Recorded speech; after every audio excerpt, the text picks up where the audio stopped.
Você já pensou como pequenas falhas de segurança podem comprometer uma aplicação inteira? Cabeçalhos de segurança mal configurados expõem milhares de aplicações web a ataques como XSS e clickjacking. E isso mesmo quando o código parece estar seguro. Olá pessoal, eu sou o Gabriel Galdino e hoje vamos falar do segundo capítulo do livro Alice and Bob Learn Application Security de Tanya Janka. E para quem não conhece, esse é um projeto pessoal com o qual me proponho semanalmente publicar vídeos por aqui no meu canal, trazendo a revisão deste livro tão importante sobre segurança de aplicações. Bom, e antes de começar, é importante lembrar a vocês que esse capítulo ele parte do princípio de que você já está familiarizado com os processos de desenvolvimento de software e também como funcionam os projetos de TI. Mas se você sente que ainda é necessário reforçar essa base, não tem problema. Para te ajudar, eu escrevi um artigo onde reuni várias recomendações de cursos que abordam desde os fundamentos até tópicos mais avançados em engenharia de software. É um material pensado para quem quer se aprofundar e ganhar mais confiança nesse universo. O link está na descrição e vale a pena dar uma olhada. E bom, antes de entrar na parte do capítulo 2, eu vou já trazer um comentário de que eu achei essa parte do livro bastante ampla. Traz bastante conceitos aqui em questão de requisitos de segurança e acredito que realmente se você tem dificuldade em entender a nível de código, você provavelmente vai ficar um pouco perdido, porque aqui realmente é necessário que você entenda, por exemplo, como que funciona uma aplicação web.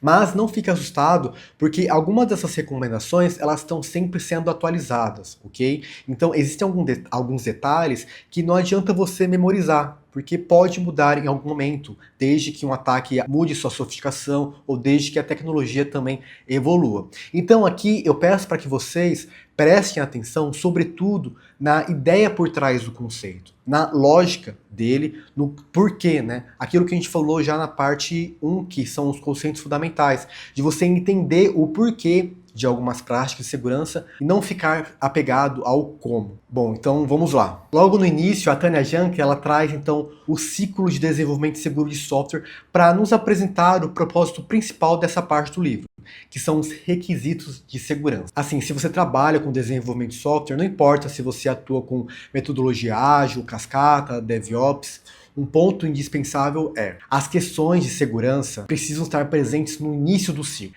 Lembram do Shift Left? Nesse sentido, os requisitos de segurança são parte integrantes do planejamento de qualquer projeto, assim como as funcionalidades ou o design. Incorporar a segurança logo no início é uma forma de economizar tempo e evitar também problemas quando você precisa corrigir falhas lá no final, pode ser bem mais complicado.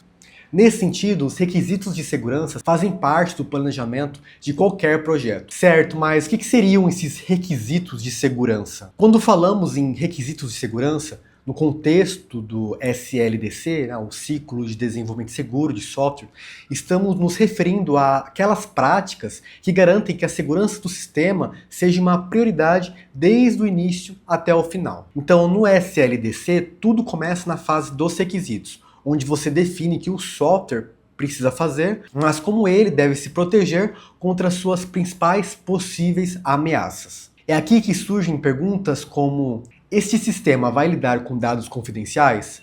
Ele estará exposto ao público? Vai realizar operações sensíveis como transferências financeiras? Em resumo, esses requisitos são, na prática, um conjunto de controles de segurança que ajudam a prever e também mitigar os riscos antes mesmo que o código seja escrito. Por exemplo, se sua aplicação permite o upload de arquivos, então o requisito de segurança provavelmente deve incluir a validação rigorosa para evitar que arquivos maliciosos comprometam o sistema. E quando essas preocupações são integradas ao planejamento inicial, você evita surpresas desagradáveis, como vulnerabilidades que poderiam ter sido facilmente evitadas com um pouco mais de atenção logo no início do projeto. Ainda vale lembrar que algumas práticas recomendadas neste livro, dependendo do dia ou do ano que você esteja assistindo este vídeo, podem ser insuficientes, dependendo aí da versão da tecnologia que você utiliza ou das vulnerabilidades mais recentes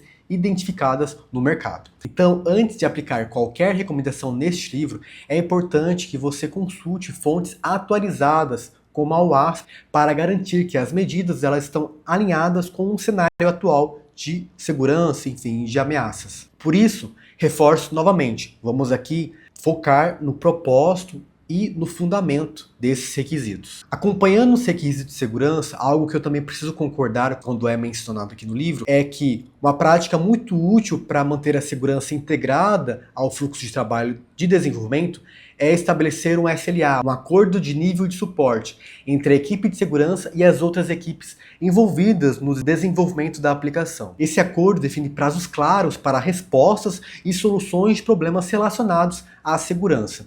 E isso vai ser fundamental quando você implementar os requisitos na prática. E por que esse SLA junto com requisitos é tão importante?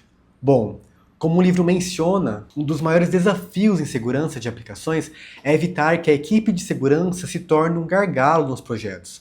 Sem um SLA claro, as demandas de segurança podem acabar atrasando o desenvolvimento ou pior, sendo ignoradas porque ninguém sabe exatamente quanto tempo pode esperar por uma resposta. Logo, com um SLA bem definido, fica claro para todos os envolvidos quais são os tempos de resposta para análise, testes ou correções de segurança. Isso não só assegura que esses projetos estejam no cronograma determinado, mas também assegura que as questões relacionadas aos requisitos de segurança, por exemplo, recebam a atenção necessária. E mais, com o tempo, você pode ajustar essas metas para torná-las mais eficientes e alinhadas às necessidades do time. Agora, vamos entrar em mais detalhes sobre os requisitos de segurança abordados aqui no livro. O primeiro deles, que a gente também mencionou no vídeo anterior, inclusive se você não assistiu os outros vídeos, vou deixar o link aqui abaixo, é sobre nunca confiar na entrada do sistema, ou seja, confiar no dado que venha de fora da sua aplicação. Esse princípio é onde muitos desenvolvedores, infelizmente, acabam tropeçando. Qualquer dado que venha de fora da sua aplicação, seja um usuário, uma API ou até mesmo do seu próprio banco de dados, pode ser adulterado ou mal intencionado. O grande risco aqui é que esses dados sejam interpretados como parte do código da aplicação, abrindo porta para ataques do tipo injection, que continuam sendo uma das vulnerabilidades mais exploradas no universo de AppSec. Um exemplo clássico é quando o invasor insere código malicioso em um campo de formulário ou manipula parâmetros de URL. Se o sistema não validar essa entrada corretamente, esse código pode acabar sendo executado, comprometendo a segurança da aplicação e muitas vezes dos dados dos usuários. Por isso, validar toda a entrada é uma prática indispensável. Um exemplo disso é, se você está esperando uma data de nascimento, o sistema deve verificar se o formato está correto e se a data faz sentido. Como, por exemplo, rejeitar um valor indicando que alguém tem mais de 5.000 anos ou nasceu no futuro. Além disso, a validação deve ser feita no server e não apenas no lado do cliente, já que ferramentas como proxies podem burlar verificações no navegador. Recomendo fortemente procurar sobre isso na documentação da sua linguagem, que pode te dar as ferramentas para você fazer as validações necessárias. E não é só isso. Além da validação, é importante também ter essa mentalidade de higienizar os dados, removendo caracteres potencialmente perigosos. Isso é uma camada adicional de proteção. Pense nisso como um filtro que garante que o software só processe exatamente aquilo que foi projetado para acessar. Ah, e tem mais. E quando um sistema precisar rejeitar uma entrada e exibir, por exemplo, uma mensagem de erro, é muito importante você tomar alguns cuidados. Se você optar, por exemplo, de mostrar a entrada que foi enviada, é importante entender que ela pode conter dados maliciosos. Esses dados, dependendo de como são tratados, têm o potencial de comprometer o funcionamento do programa. Ah, e tem mais. Quando você utiliza componentes de terceiros em sua aplicação, como bibliotecas, frameworks ou plugins, é importante lembrar que cada linha de código incluída, ela carrega consigo responsabilidades e riscos. Ao incorporar esses componentes, você também aceita as vulnerabilidades e as possíveis falhas que eles podem conter. Por exemplo, se você utiliza uma biblioteca que já possui uma vulnerabilidade muito conhecida, se a sua aplicação tem essa biblioteca, facilmente a sua aplicação vai ser explorável por conta dessa brecha que está na sua biblioteca. E isso mesmo que, por exemplo, todo o seu código esteja seguro. Entende como é fundamental você se preocupar com as linhas ou os pacotes, tudo que você coloca na sua aplicação? Nesse momento, o livro ele traz então uma ferramenta muito útil, e já também falei sobre ela em algumas palestras, que é sobre o SCA, o Software Composition Analysis, que é uma ferramenta para identificar bibliotecas ou dependências que possam ter vulnerabilidades conhecidas. Além de você ter essa biblioteca de componentes, é importante mantê-los atualizados e minimizar a quantidade de dependências desnecessárias, fazendo com que você então reduza a sua superfície de ataque. Trabalhar com componentes de terceiro hoje em dia é inevitável, mas com um bom gerenciamento você consegue então acelerar o desenvolvimento sem se comprometer com problemas de segurança na sua aplicação. E aqui vai uma curiosidade importante que o livro aborda nesse momento, que é sobre a importância do aviso de privacidade nesse contexto de requisito de segurança. Isso porque proteger os dados dos usuários vai muito além de implementar criptografias ou autenticações robustas. É importante também afirmar de forma clara como os dados estão sendo usados, armazenados e compartilhados. Vamos pensar juntos sobre privacidade e segurança, utilizando aqui uma situação muito simples. E aqui a gente vai usar o Alice Bob para facilitar. Imagine que a Alice está preocupada com a privacidade de suas informações e decide então integrar seu calendário pessoal criptografado a um software de calendário de desktop. Ela quer então reunir o calendário de trabalho e o pessoal em um só lugar, o que parece até então uma boa ideia, porque ela quer unificar então todos esses calendários. No entanto, ao consultar a página de ajuda do software, a Alice descobre que precisa configurar seu calendário como público para que essa integração funcione. E para quem escolheu criptografia para proteger os dados, essa orientação foi no mínimo um alerta. Afinal, ao tornar o seu calendário público, as informações elas podem ser acessadas por agentes externos. A Alice então, nesse contexto, decide não só procurar por outro software que respeite os seus requisitos de segurança, como também registra aí uma reclamação para a empresa sugerindo melhorias aí nessa integração, nessa configuração, para evitar que, por exemplo, o seu calendário pessoal se torne público ao se integrar com essa ferramenta. Essa situação nos faz refletir também sobre a importância das configurações entre as diferentes ferramentas que a gente utiliza em nossas aplicações e como essas configurações elas podem ter impactos na segurança dos nossos sistemas. Por isso é sempre importante você ler essas políticas de privacidade, você estar muito atento às configurações quando você trabalha, por exemplo, com APIs, enfim, quando você integra outros sistemas ao seu. E para quem já desenvolve, isso aqui é um lembrete para que você possa então pensar em opções mais seguras, né? Como não apenas uma boa prática, mas também como uma forma de você construir confiança para o seu usuário. Pensar então justamente na documentação das suas ferramentas, em como você constrói elas para que o usuário se sinta seguro e confie no seu produto. E nesse momento, a Tânia começa a abordar sobre os cabeçalhos de segurança e o papel importante que eles desempenham na proteção de aplicações web. Bom, aqui pense nos cabeçalhos como instruções claras que o servidor envia então para o navegador, definindo então como certos aspectos do site devem ser tratados. Esses ajustes, galera, faz uma diferença enorme, tanto para a segurança da aplicação, quanto também para a segurança do próprio usuário. Por exemplo, cabeçalhos como o Content Security Policy ajudam a prevenir o XSS, definindo de onde o navegador pode carregar scripts ou também outros recursos. Isso impede que um código inserido por um atacante seja executado. Já o cabeçalho Strict Transport Security força então o navegador a se conectar ao site sempre por HTTPS, garantindo que as comunicações entre o cliente e os servers sejam sempre criptografadas. Aqui a autora já traz outros cabeçalhos. O legal disso de cabeçalhos é que essas pequenas configurações, esses pequenos detalhes,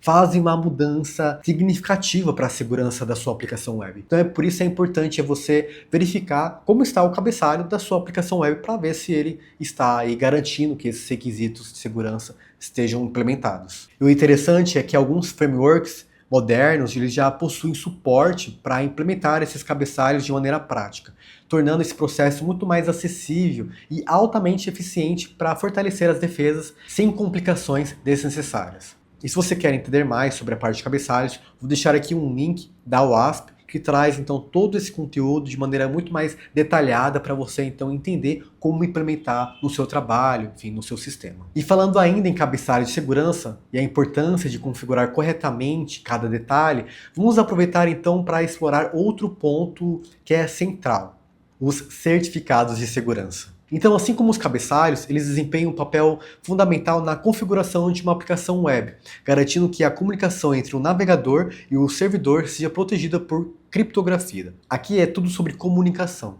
E ainda garantir que o usuário saiba estar interagindo com uma fonte confiável. Quem nunca viu aquele símbolo pequeno ali de Site confiável, site seguro, né, contém um certificado de segurança. Vamos então nos aprofundar sobre um outro tópico, que aqui a autora também aborda nesse momento de requisito de segurança, que são os cookies, que são essenciais para gerenciar as sessões de usuários. Pense nos cookies como pequenos pacotes de informações que mantêm a continuidade da experiência do usuário. Ou seja, faz com que identifique quem está logado, lembre que essa pessoa, por exemplo, estava no carrinho de compras, que estava, por exemplo, acessando determinados itens, e fazendo então com que o site ele armazene as preferências do usuário que ele viu na loja, como também o idioma. Aqui parece tranquilo, mas o uso inadequado de cookies pode introduzir vulnerabilidades perigosas. E para mitigar esses riscos, é fundamental também implementar algumas práticas adequadas de segurança em relação aos cookies. Um deles é o Attribute Secret, que garante que o cookie seja transmitido apenas por conexões HTTPS, protegendo então contra interceptações em canais não criptografados. E temos também o atributo HTTP Only, que impede que scripts do lado do cliente, como o JavaScript, acessem um cookie, reduzindo então o risco de ataques de cross-site scripting, ou XSS. Temos também o atributo semi-site, que controla o envio de cookies em requisições de sites diferentes, ajudando a prevenir ataques de cross-site request forgery. Além desses atributos, também temos, por exemplo, a definição de tempo de expiração. É importante você estabelecer a duração de vida de um cookie, limitando o tempo em que ele permanece válido e reduzindo a janela de oportunidades para ataques. Claro, essa é uma das práticas que o livro aborda, então eu também recomendo você, se você atua nessa parte, pesquisar mais. Aqui é só para puxar a sua curiosidade de você entender como os cookies, por exemplo, não são inofensivos, mas entendendo que existe a necessidade dessas configurações, então já é um grande passo para você começar a implementar essas práticas seguras em relação aos cookies. No capítulo 2 é apresentado outros requisitos de segurança, mas para facilitar aqui a produção de conteúdo, eu dividi o capítulo em duas partes. Assim a gente consegue então dividir essa parte de requisitos e fazer com que vocês entendam e aprendam separadamente. Por isso, aqui, e reforçando o que eu já falei no início, quanto é necessário a gente olhar para pequenas configurações, a olhar para detalhes que muitas vezes no dia a dia, na correria do cotidiano, de você entregar soluções, de você entregar código, você acaba passando despercebido. E essas pequenas configurações, seja no cabeçalho, seja em cookie, seja, por exemplo, gerenciamento de sessão, ou no momento de você configurar uma integração, vocês viram que elas fazem de fato a diferença. E aqui a gente percebe como a segurança de aplicações é um universo que vai sempre estar se atualizando. Mas algumas coisas não mudam. Como, por exemplo, você desconfiar do usuário, você desconfiar do que é imputado na sua aplicação, você desconfiar, por exemplo, da comunicação entre o server e o cliente. Então, nesse instante, você também começa a identificar alguns cenários, algumas premissas, alguns princípios que, de alguma maneira, mesmo há décadas, continuam, porque faz parte da lógica de como funciona o sistema. Então, entender sobre isso, entender sobre esse lado mais genérico, esse lado mais macro, vai te facilitar muito a pensar em segurança de maneira mais eficiente, sem se apegar à memorização de conceitos, certo? E se você gostou de algum desses conceitos, se você quer, por exemplo, um vídeo mais aprofundado, fique à vontade para pedir nos comentários uma produção um pouco mais aprofundada. Lembrando que esse conteúdo que eu estou trazendo, ele é enfatizado sobretudo no que a Tânia Janca está comentando, ok? E eu, por exemplo, não estou trazendo as atualizações da WASP, não estou trazendo, por exemplo, as minhas experiências, o que eu acho, os meus insights do mercado, porque eu acredito que isso pode também ficar para um outro vídeo. A ideia aqui, de fato, é focar no livro da Tânia Janca. E se você gostou desse vídeo, está gostando desse projeto, já deixa o like, compartilhe nas redes e também se inscreva no canal para ajudar a continuação desse conteúdo. Muito obrigado e até a próxima!